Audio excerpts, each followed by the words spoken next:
This is Tim Staten with Tim Stating the Obvious. What is this podcast about? It's simple. You are entitled to great leadership everywhere you go, whether it's to church, whether it's to work, whether it's at your house, you are entitled to great leadership. And so in this podcast, we take leadership principles and theories and turn them into everyday, relatable, and usable advice. And a quick disclaimer, this show, process, or service by trademark manufacturer, otherwise does not necessarily constitute an implied endorsement of anyone that I employed by or favors them in representation. The views are expressed here in my show are my own expressed and do not necessarily state or reflect those of any employer. Hey, and welcome back to another episode of Tim Stating the Obvious, where the last episode we talked about asking questions and the importance of asking questions. So if you haven't checked out that one, I would highly recommend you go out there and you download that one and you listen to it, because one, questions are very important, and how to ask questions are also equally important. But before we get into this episode's topic, and this season's topic, I just wanted to say thank you all for spreading the word about this podcast and the content that I'm producing. Over the last couple of weeks, you have helped elevate this podcast to where it hasn't been before. So I just wanted to say thank you so much for liking and sharing and commenting. And thank you so much for checking out the other platforms as well. It really means a lot to me, and it really means a lot to those who you helped share this podcast with. So thank you so much for sharing that. And as I said, we talked about this season. It's a grateful season, right? And I'm just reminded of somebody very famous committed suicide this past week.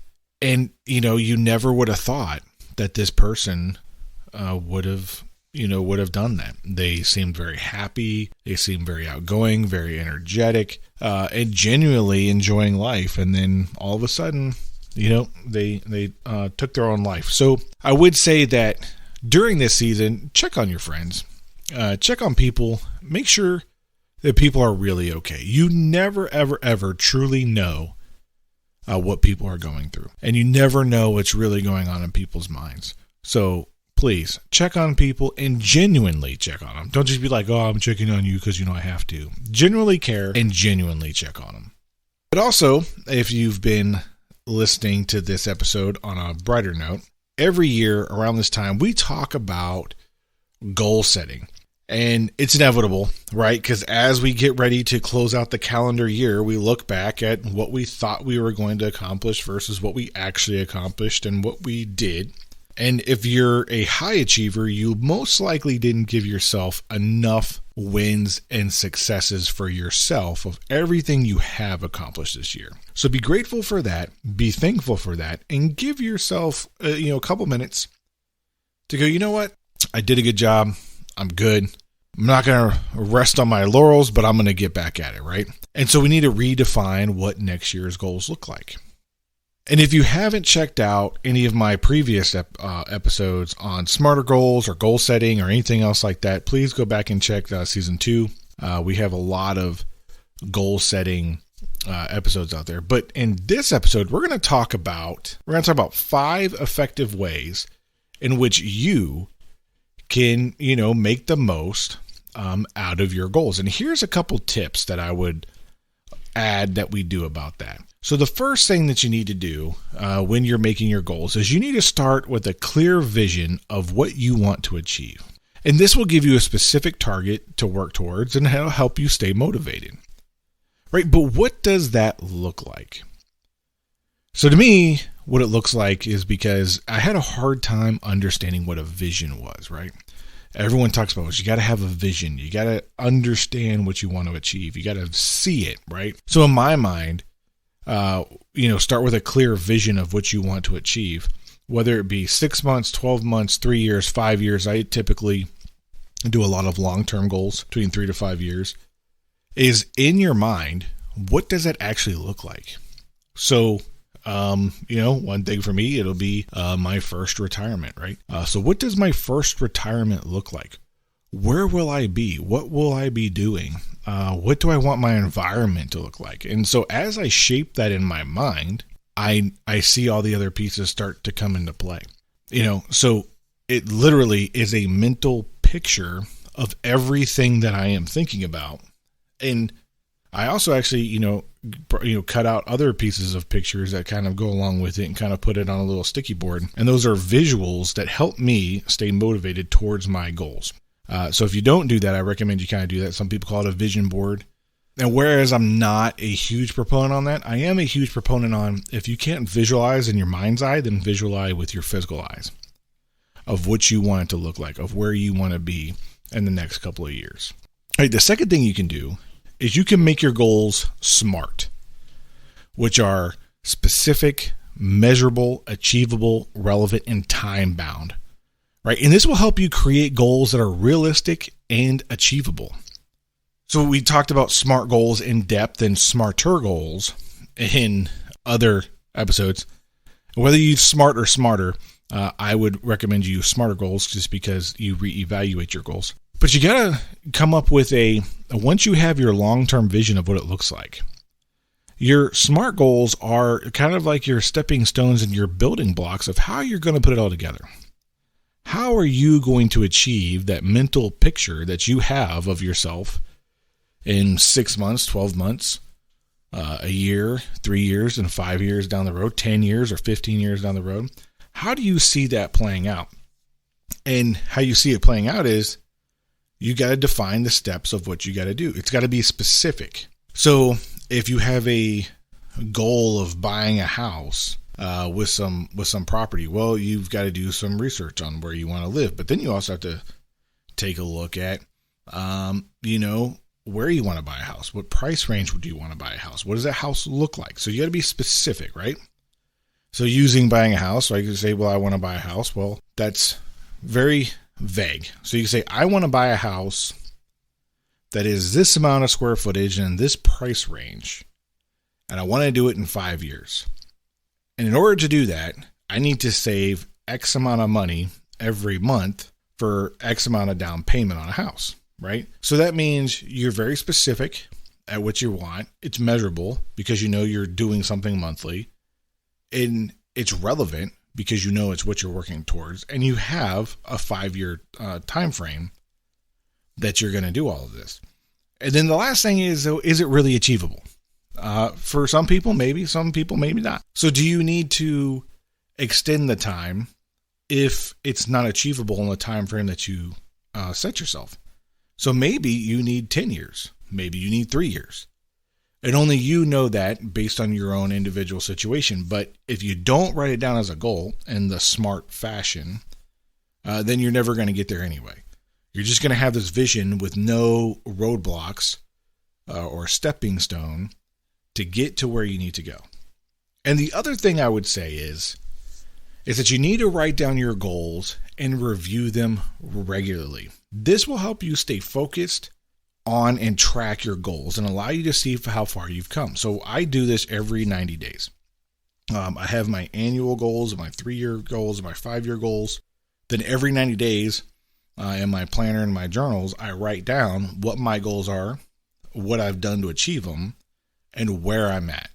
So that way I can accurately track where I am and where I need to be with my goals. And if I've fallen off or lost track on my goals, at least I know at the 90-day mark and not at the 6-month mark or the year mark where you won't possibly make your goal.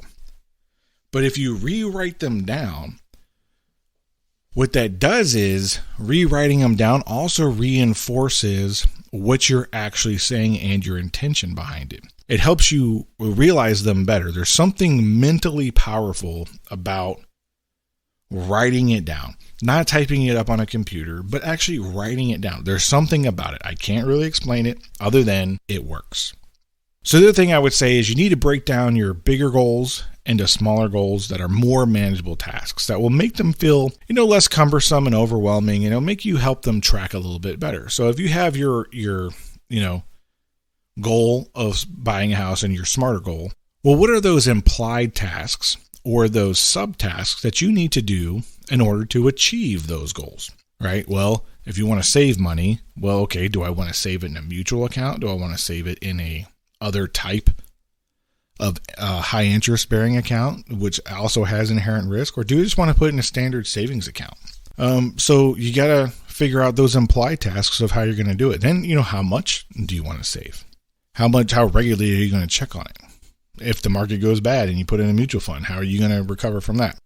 So you need to write down all of your bigger goals into smaller tasks. And so that way, when you're writing them down quarterly or monthly or however often you think you need to do that, you write down these subtasks, and then you might find that you didn't fully think it through and something will come up, and now you can add another task in there to make sure you stay on task.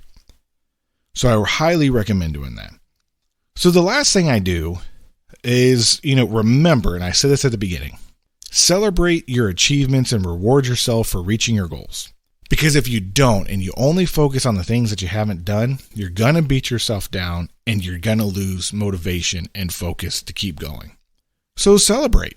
Reward yourself and give yourself a pat on the back for the hard work you have done. And don't wait till the end of the year to do it, right? I'm not saying doing it for every little milestone either. But you need to set in where it's an appropriate time to celebrate your goals. Is it every quarter? Is it every 2 months? Is it every 6 months? And then what does that reward look like? So if you're, since we're just talking about buying a house, if your goal is to save X amount of money every month, well, why don't you say, well, when I reach this, because I'm being very, very strict and disciplined in my spending, when I reach X amount of money in the whatever account, I'm going to reward myself with something that you've been wanting or whatever.